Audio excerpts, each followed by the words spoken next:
welcome to worship at Bonnyrigg Parish Church from your homes or your garages or wherever you happen to be. You are very welcome to church this morning. We have had some amazing weather this week. We have seen such beautiful skies, and while we may be missing on our Sunday walks to church, we know that it is still important that we're able to gather together to worship the Lord. We've just a couple of notices for you today. There have been a few inquiries from people, from members saying, we don't get to put our offering in the plate anymore. What will we do? How can we continue to give to the church? And so if that is something that you would like to do, please have a look at our website. I think we're going to have some details on there about how to give, or give our session clerk a little email or a phone. He's a genius and knows everything, so get in touch with him. We are also we're just so grateful that we are able to bring some kind of a service to folk during this time. But we are really mindful that not everybody has the internet. And for folk who don't have the internet, it can just, they feel even more isolated and left out. So if you happen to know of somebody that you think would really appreciate hearing our services, then please get in touch with us. We're looking at possibilities of maybe getting it put onto a CD or a DVD.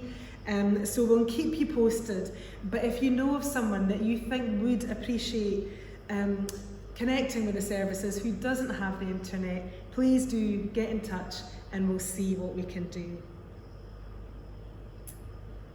Let us join together in worship.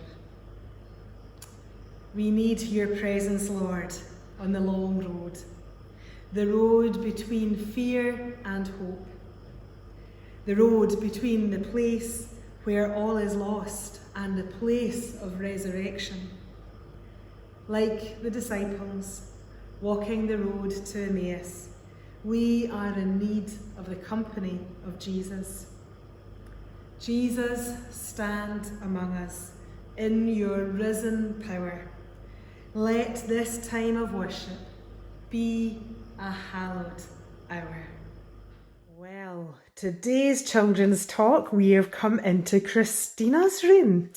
Now, Christina, do you like reading? I love to read. Well, we've got a quiz for the DJ Club, and we've got 3 of your books, and we're going to see if the DJ Club can guess what the book is by the very first line. Okay. So, do you want to grab your books? Okay. We'll turn round and see. Okay, so the first line in this book is, in the light of the moon, a little egg lay on a leaf. Oh, in the light of the moon, a little egg lay on a leaf.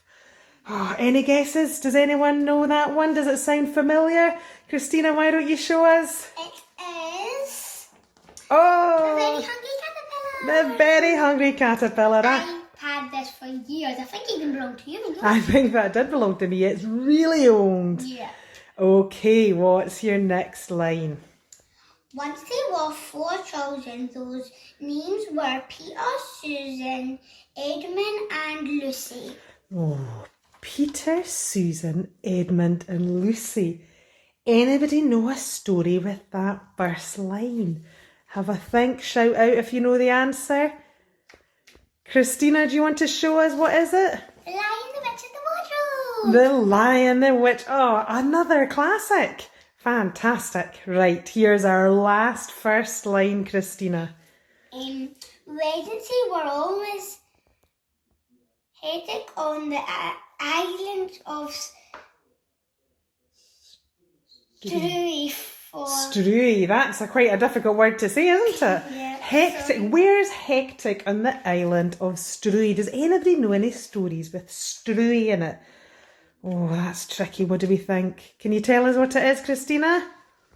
This one's actually not got the cover on it, so it's Katie Morag. Oh, Katie Morag. Do you like Katie Morag? Well, I've had this book for a long time and I do like it. Yes, when you went to Orkney, you were becoming just like Katie Morag, didn't you? Brilliant. Thanks for helping us out with our quiz. Bye.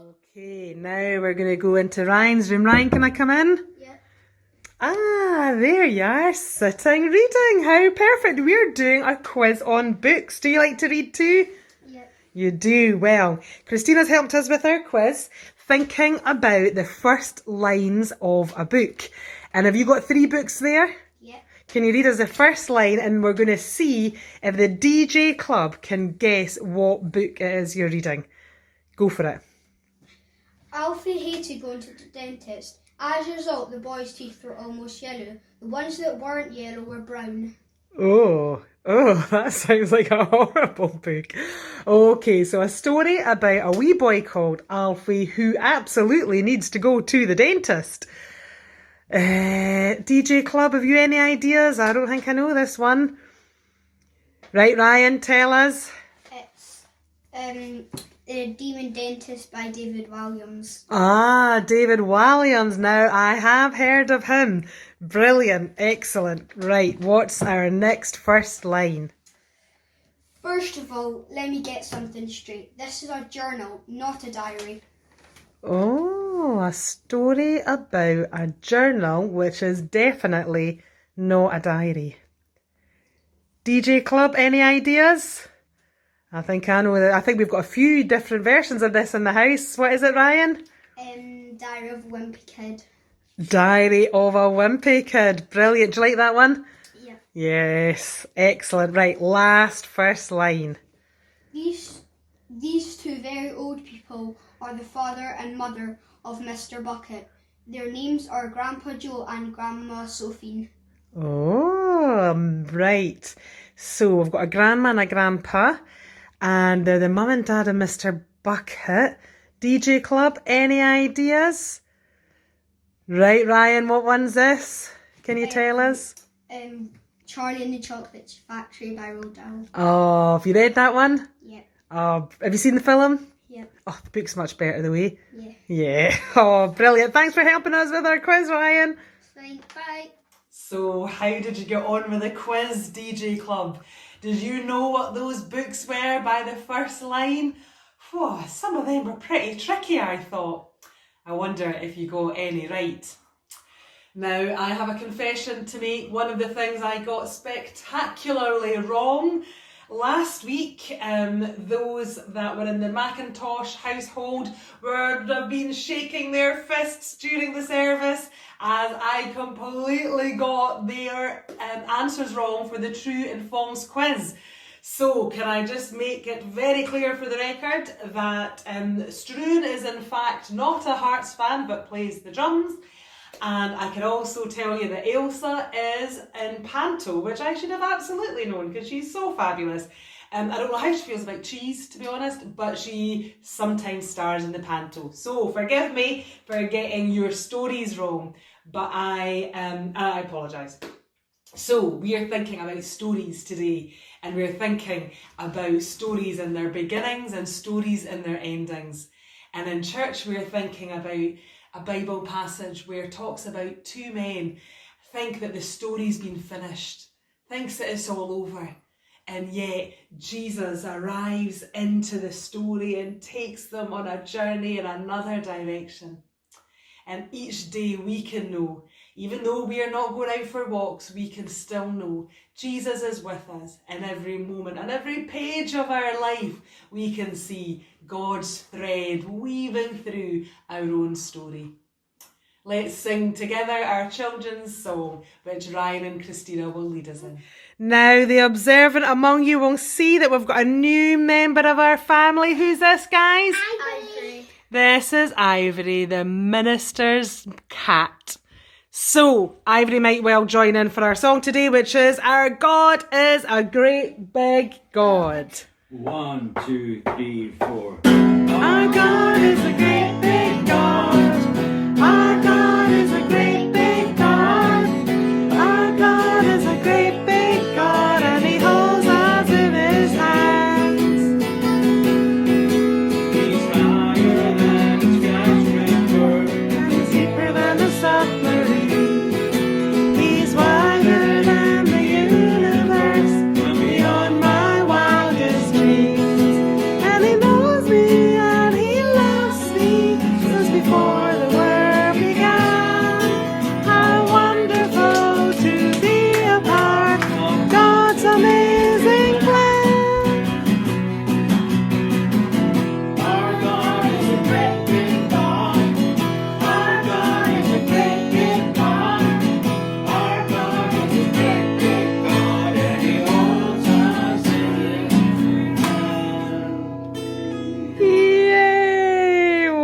done.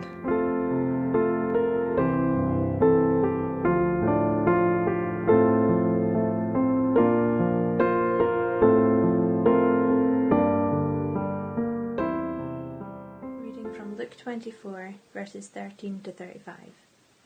Now the same day, 2 of them were going to the village called Emmaus, about 7 miles from Jerusalem. They were talking with each other about everything that had happened. As they talked and discussed these things with each other, Jesus himself walked up and walked along with them, but they were kept from recognizing him. He asked them, "What are you discussing together as you walk along?" They stood still, their faces downcast. One of them, named Cleopas, asked him, "Are you the only one visiting Jerusalem who does not know the things that have happened in these days?" "What things?" he asked. "About Jesus of Nazareth," they replied. "He was a prophet, powerful in word and deed before God and all people." The chief priests and our rulers handed him over to be sentenced to death, and they crucified him. But we had hoped that he was the one who was going to redeem Israel. And what is more is that the 3rd day since all this took place. In addition, some of our women amazed us. They went to the tomb early this morning, but didn't find his body. They came and told us that they had seen a vision of angels who said he was alive. Then some of our companions went to the tomb and found it just as the women had said, but they did not see Jesus. He said to them, "How foolish you are, and how slow to believe all that the prophets have spoken. Did not the Messiah have to suffer these things and then enter his glory?" And beginning with Moses and all the prophets, he explained to them what was said in all the scriptures concerning himself. As they approached the village to which they were going, Jesus continued on as if he was going further. But they urged him strongly, "Stay with us, for it is nearly evening. The day is almost over." So he went in to stay with them. When he was at the table with them, he took bread, gave thanks, broke it and began to give it to them. Then their eyes were opened and they recognized him, and he disappeared from their eyesight. They asked each other, "Were our hearts not burning within while he talked with us on the road and opened the scriptures to us?" They got up and returned at once to Jerusalem. There they found the 11 and those with them assembled together and saying, "It is true, the Lord has risen and has appeared to Simon." Then the 2 told what had happened on the way and how Jesus was recognized by them when he broke the bread. Today's passage is a great story about a journey. It's about a long road that is walked between 2 friends. They're still in the depths of drama from Holy Week. These friends are walking, but there is no skip in their step. They're most likely travelling home, and it's a long 7-mile journey. I was trying to think of times in my life when I was on a long walk home, and quite a few memories came to mind actually, but one in particular was when we'd been at tea in the park, me, my sister and my friend Eileen. And it was one of the first ones, so it was still in Strathclyde Country Park.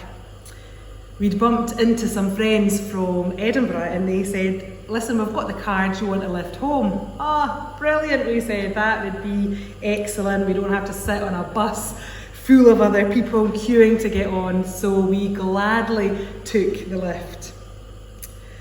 However, as we got to the arranged meeting spot at the end of the gig, we saw a sea full of people and very quickly realised it was extremely unlikely we would ever get to see our lift. These were the days before mobile phones, so we just had to get on with it. We started to move and started to walk.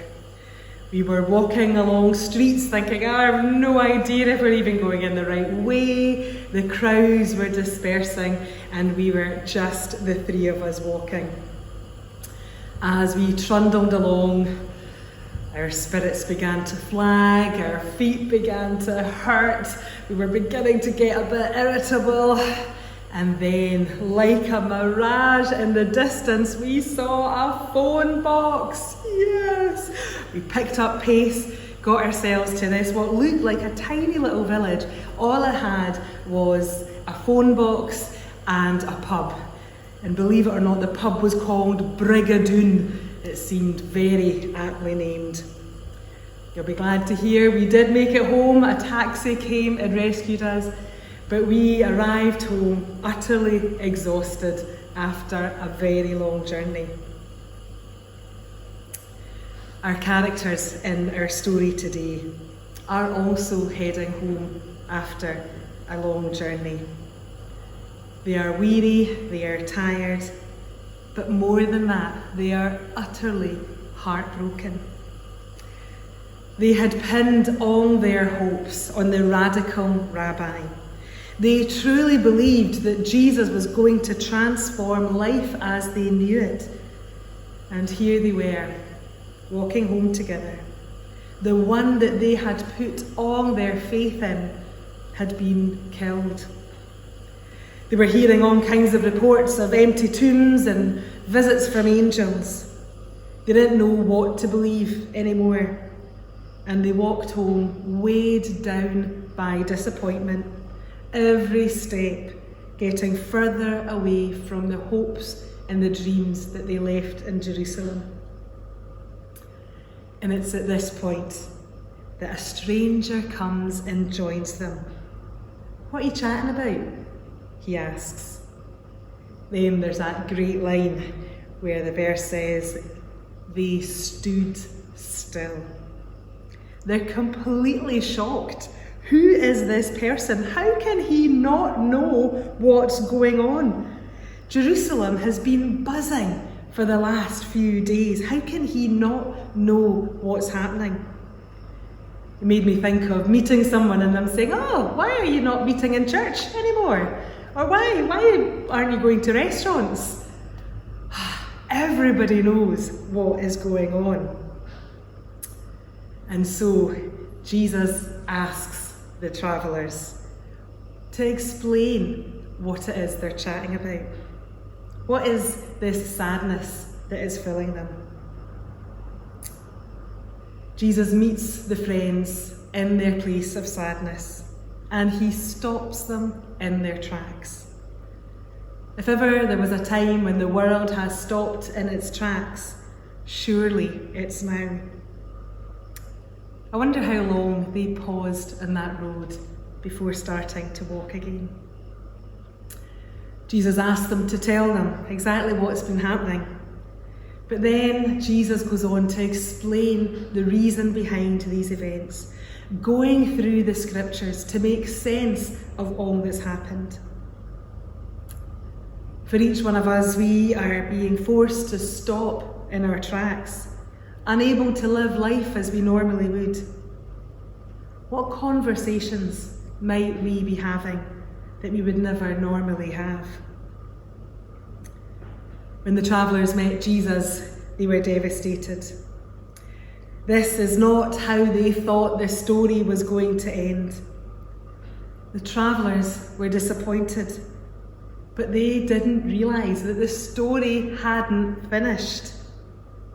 And this is true for each one of us. Our story is not over. In the midst of disappointment, regret, broken dreams, and heartache, Jesus shows up and he walks alongside us. Many of you, I'm sure, will be familiar with a very famous poem called Footprints. I was reminded of it recently as a grandson read it at his grand's funeral that I took recently. I thought it would be worth reminding some of us this morning about it. It goes, "One night, a man had a dream. He dreamed he was walking along the beach with the Lord. Across the sky flashed scenes from his life. For each scene he noticed 2 steps of footprints in the sand, one belonging to him and the other to the Lord. When the last scene of his life flashed before him, he looked at the footprints in the sand, and he noticed that many times along the path of his life, there was only one set of footprints. He also noticed that it happened at his very lowest, at the saddest times in his life, This really bothered him, and he questioned the Lord about it. Lord, you said that once I decided to follow you, you'd walk with me all the way. But I've noticed that during the most troublesome times in life, there is only one set of footprints. I don't understand why, when I needed you most, you would leave me. The Lord replied, "My son, my precious child, I love you, and I would never leave you. During your times of trial and suffering, when you see only one set of footprints, it was then that I carried you." I wonder if some of us need to be reminded that the Lord is carrying us. In the dream, the man looked at his life and wondered where God was. The men on the road to Emmaus did not realise that the hopes and dreams that they thought had been shattered was walking right along beside them. I love the line in the passage that says, "Didn't our hearts burn when he spoke to us?" And it got me thinking, as often as we look back on something, that we can gain understanding of it. When I was at university, it was such a struggle, juggling family life and studies, trying to squeeze out intelligent thoughts for a 3,000-word essay. It wasn't easy. However, now, with distance, I look back at that time and I think, what a brilliant time of my life that was. When I was stretched, when I was challenged, when I had access to amazing libraries, spending time with amazing thinkers.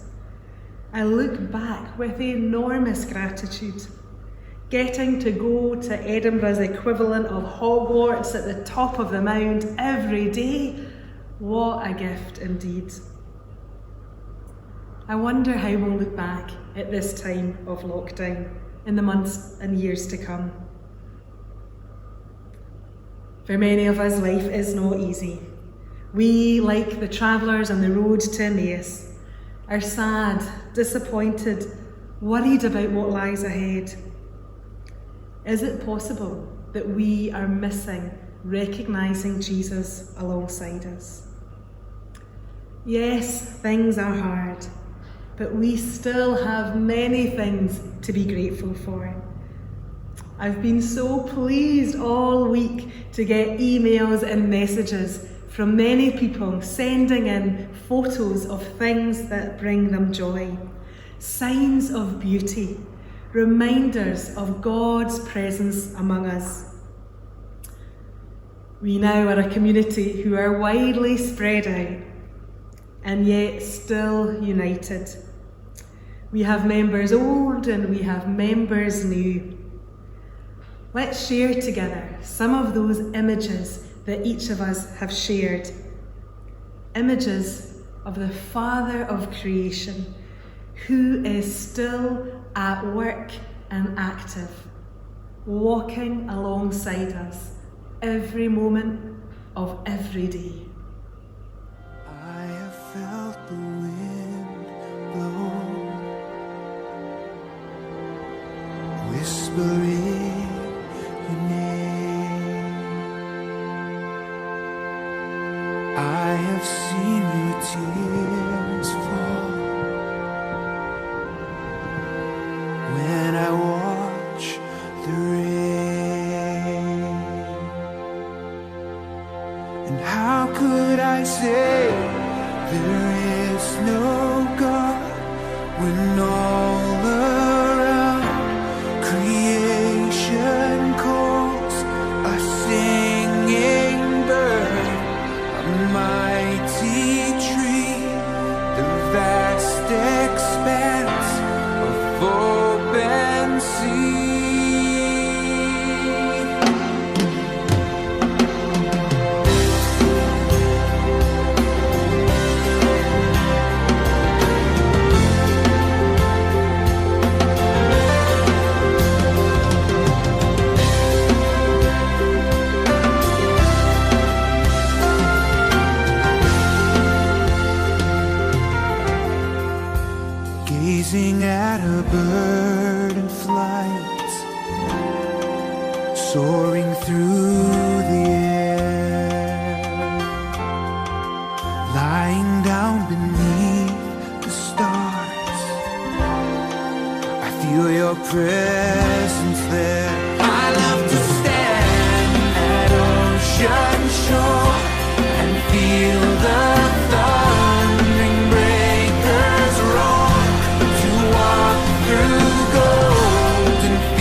And so may each and every one of us find joy in each day as we know the presence of Jesus by our side.